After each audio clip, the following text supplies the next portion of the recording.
The WNBA is dealing with a lot of controversy and a lot of social conversation, and Enes Kanter and Royce White, former NBA guys, are trolling. And I do think the league could use better leadership. It feels like they're always reacting instead of proactive. But it's interesting. There is a singular reason that the league is now in a much better spot financially. And that reason is Caitlin Clark, who has... That is the argument in one sentence. The WNBA has noise coming from every direction. But Colin Cowherd says the one thing nobody should lose sight of is the player who changed the scale of the conversation. And the uncomfortable question is whether the league actually knows what to do with her. She's the reason for the season train. 37 points and 10 assists over the weekend. By the way, she has more games with 30 points plus and 10 assists plus than the entire league ever. She's got 5. Than the entire league combined. Than the entire league combined in the history of the league. Crazy work. The rest of the league in its history has... That number is what makes this harder to dismiss as hype. According to the discussion here, Caitlin Clark already has 5 games with at least 30 points and 10 assists, while the rest of WNBA history combined had 4. Whether you love the comparisons or think people are moving way too fast, that is not normal production, and this is where the debate around Clark keeps splitting into 2 completely different conversations. One side wants to discuss the player, the shooting range, the passing windows, the tempo, the way she can turn a possession that looks dead into a three-pointer or an assist before the defense can recover. The other side almost immediately moves into everything surrounding her: media treatment, player reactions, social media fights, league politics, culture wars, who likes whom, who supposedly gets promoted, who supposedly gets ignored. Cowherd is trying to drag the conversation back toward the first category. But there is a much bigger reason that matters, and it has almost nothing to do with whether you agree with the Steph Curry comparison.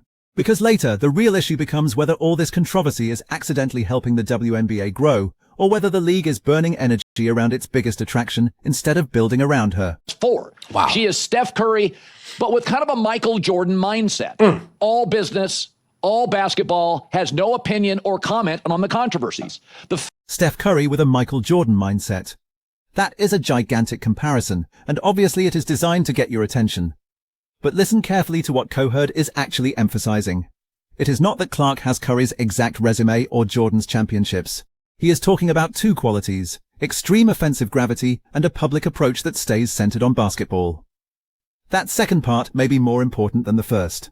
Clark has been placed in the middle of arguments she did not start, arguments she often does not publicly continue, and arguments that sometimes become bigger than whatever happened on the court. That creates a strange dynamic. The player generating the most attention can become almost secondary to the ecosystem reacting to her, and from a business perspective, that is where things get fascinating. A league can benefit from debate. Rivalries are good, villains can be good, fans picking sides can be very good. But there is a difference between productive tension and uncontrolled noise. One gives people a reason to watch the next game. The other gives people a reason to argue without ever caring about the game. That distinction is going to matter. Fever offense. And to Caitlin Clark's credit, Caitlin Clark, I'm sure she's on Twitter. She just holds back from engaging, right? I'm sure she's on Instagram. She just holds back from engaging. Angel Reese always posting on Twitter. Dejanay Carrington always posting on Threads. Natasha Cloud on Threads. Brianna Turner going into back and forths. De'Erica Hamby just said, if somebody punches my daughter, I'm doing them much worse. In a league where players just seem not be able to help themselves going on Twitter and Instagram and begging for attention, begging to be noticed, Caitlin Clark doesn't do that. Is not only number 1 in this league at 97 a game, it's the best offense in league history because of Caitlin Clark. This is the contrast the original commentary keeps returning to. Other personalities around the league are active online, sometimes responding directly to criticism, sometimes entering broader arguments, while Clark's public image remains unusually controlled. And that can be a massive asset. Superstar leagues are storytelling machines, whether they admit it or not. Michael Jordan was not only valuable because he scored. Tiger Woods was not only valuable because he won tournaments. Serena Williams was not only valuable because of forehands and trophies. A transcendent athlete gives casual viewers a shortcut into a sport. You may not know every team, every rule, every veteran, or every transaction, but you know the person you are tuning in to see. Clark has become that shortcut for a huge part of the audience discussing the WNBA. The source also points to Indiana's offense as evidence that the attention is not disconnected from basketball. The claim here is that the Fever offense has reached the top of the league and is operating at a historic level, with Clark functioning as the engine. That matters because celebrity without performance eventually collapses. People might show up once for curiosity. They come back when something on the court keeps happening. And Clark's style is built for repeat viewing. Long-range shots create instant highlights. Transition passes travel well on social media. High-assist games give you multiple teammates involved. Big scoring nights give broadcasters an easy headline. So when people ask why the league should aggressively promote her, that is the strongest argument. Not because every other player should disappear, not because one athlete should be above criticism, because when someone is simultaneously producing, generating attention, and giving casual viewers an obvious entry point, sports leagues normally lean into that. They do not act embarrassed by it. And ask yourself, is the controversy bad? I know what you're thinking. Oh, it's terrible. Okay. Well, if you want to climb Everest, there's going to be some storms at the top. The path to growth is always through discomfort. When did the UFC explode? Conor McGregor. They have squeezed every ounce of sweat out of his career. Now Cowherd flips the argument. Maybe the chaos is not entirely a problem. Maybe controversy is part of what happens when a sport grows fast enough that people outside the existing fan base suddenly start fighting over it. That idea deserves more credit than it usually gets. When a league is small, the conversation can feel peaceful partly because fewer people are paying attention. Growth changes that. New fans arrive with different expectations. Old fans protect what they think outsiders misunderstand. National commentators discover the product and immediately start ranking, comparing and provoking. Players who once operated in a smaller media environment suddenly have every quote clipped and debated. Discomfort can absolutely come with expansion. But the UFC comparison also exposes the limit of that argument. Conor McGregor did not become valuable simply because controversy followed him. The controversy worked because there was already a compelling sporting event underneath it. He talked, people reacted, and then he had to enter the cage. The payoff was still competition. That should be the lesson for the WNBA. If the debate drives viewers toward Indiana games, playoff races, individual matchups, and actual performances, it can be useful. If the debate becomes the entire product, it is much less valuable. Sports controversy works best when it creates anticipation for competition. The scoreboard has to remain the final argument. Conor McGregor, controversy, some of it ugly, follows him everywhere. Well, the ugly controversies around McGregor didn't help the UFC. That Khabib fight was going to be big whether he threw a dolly at the truck or not.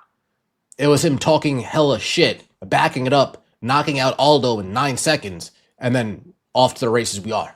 Floyd Mayweather, off to the races we are. And the host pushes back on Cowherd right there, because not every controversy is automatically good controversy. That is an important correction. There is a temptation in modern sports media to look at engagement and assume all engagement has equal value. It does not. A heated rivalry where two stars genuinely want to beat each other. Great. A playoff series where fans think the officiating is terrible, frustrating, but people may still watch every second. A player making a bold prediction and having to defend it on the court. Perfect television.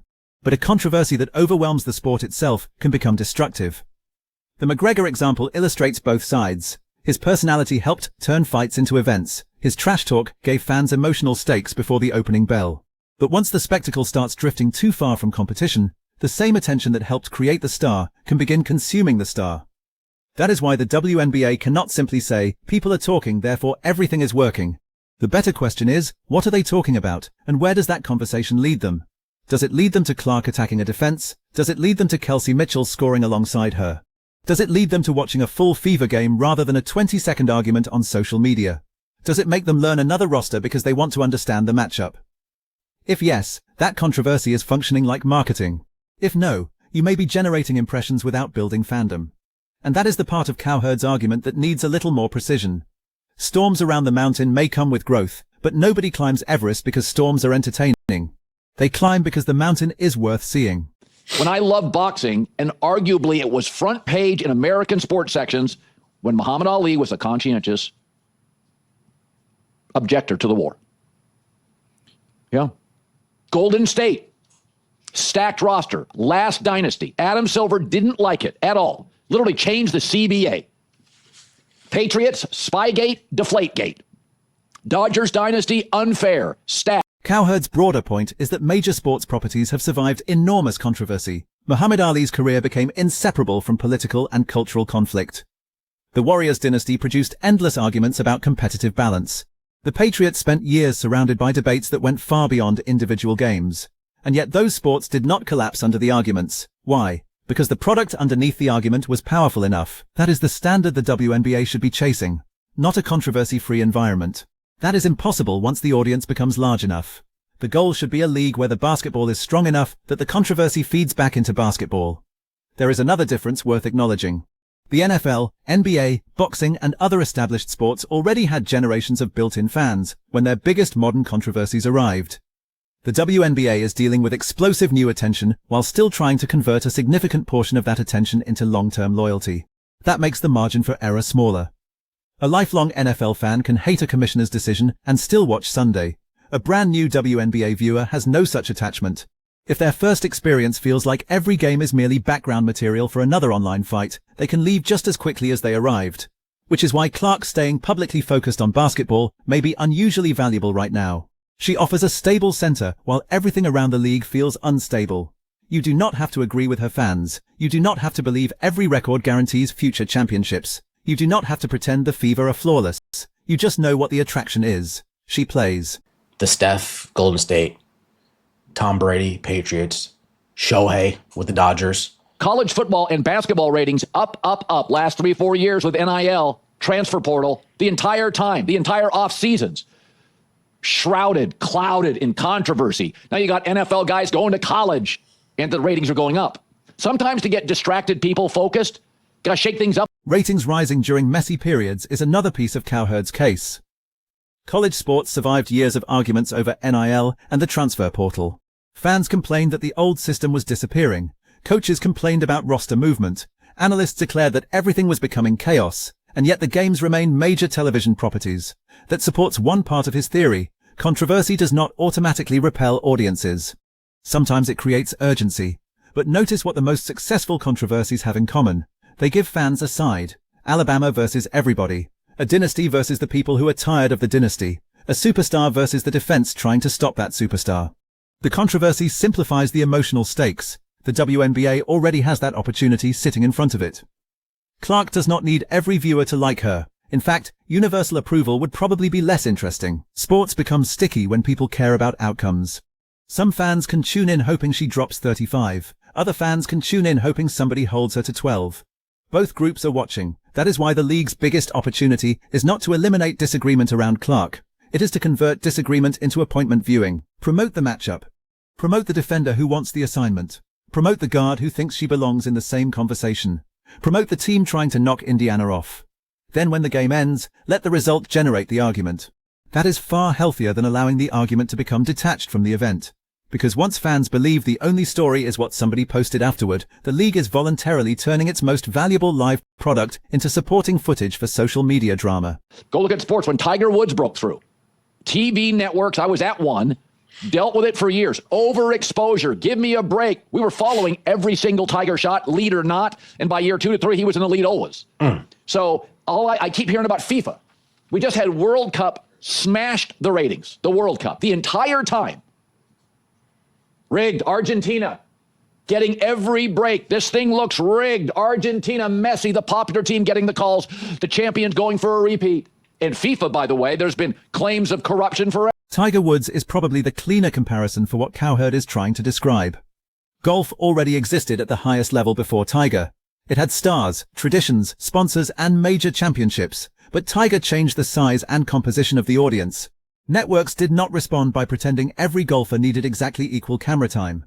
They followed the player viewers were desperate to see. That was not disrespect to golf. It was recognition of demand.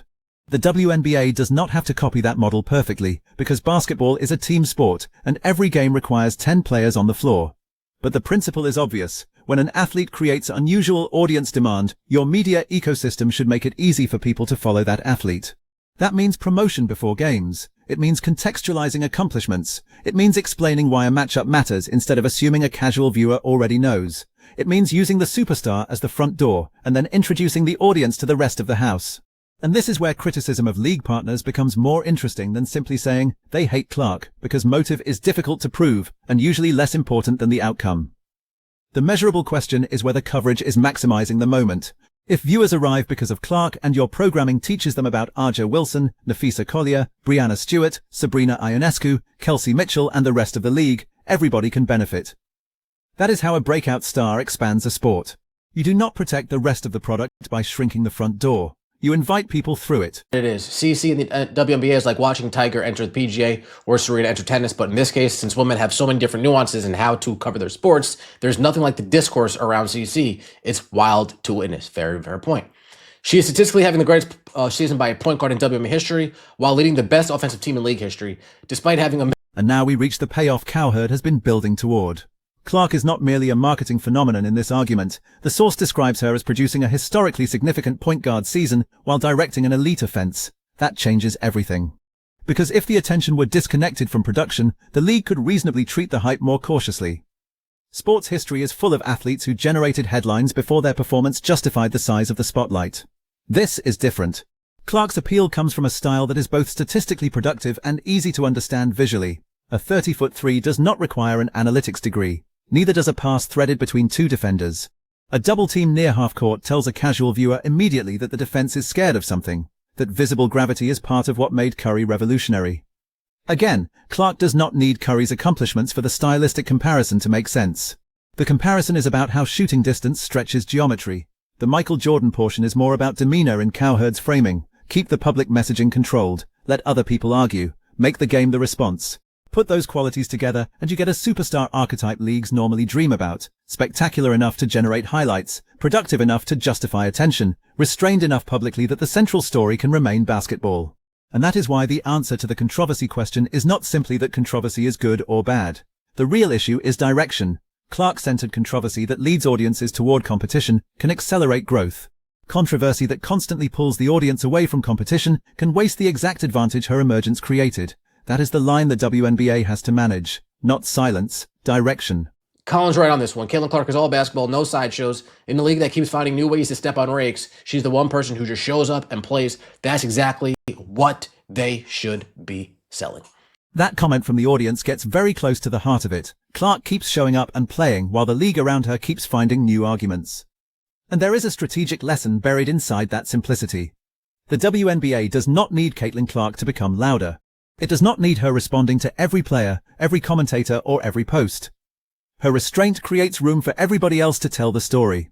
The league can sell the records, networks can sell the matchups, opponents can sell the challenge of stopping her. Fans can argue about whether the comparisons have gone too far. All of that works without Clark personally becoming the center of every off-court confrontation. In fact, the less she feeds those confrontations, the more valuable her basketball becomes as the final reference point. That is why Cowherd's all-business description matters. It gives the audience a clean character in a messy environment, not necessarily a hero, because fans are free to root against her. A clean character means the viewer understands the role immediately. She is here to play. And when your league is being pulled into debates involving former NBA players, current players, media personalities, and online fan bases, having your biggest attraction refuse to chase every argument is not boring. It is useful. The mistake would be confusing restraint with a lack of storyline.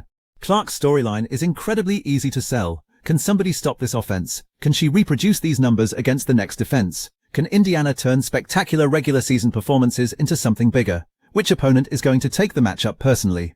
Which young guard wants to prove she belongs in the same conversation? Those are renewable stories. They reset every time the ball goes up. Oh, good. Damn, LP. Now, in terms of comparisons, I've always said that she's Steve Nash if he was aggressive. She's Steve Nash if Steve Nash also had some I'm going to hunt my shot in him. Steve Nash refused to shoot at. The Steve Nash comparison might actually explain Clark more cleanly than the Jordan comparison if you are talking strictly about offensive personality. Nash could dominate a game by organizing everybody around him. Clark has that same instinct to manipulate defenders and create opportunities for teammates, but she also carries a much more aggressive willingness to hunt her own shot. And that combination is exactly why Indiana can become such an important test case for the WNBA. Because the next phase is not about proving Clark can attract attention. That argument is already happening every day. The real challenge is conversion. Can the league convert Clark viewers into WNBA viewers? Can broadcasters convert a viral highlight into somebody watching the next 2 hours?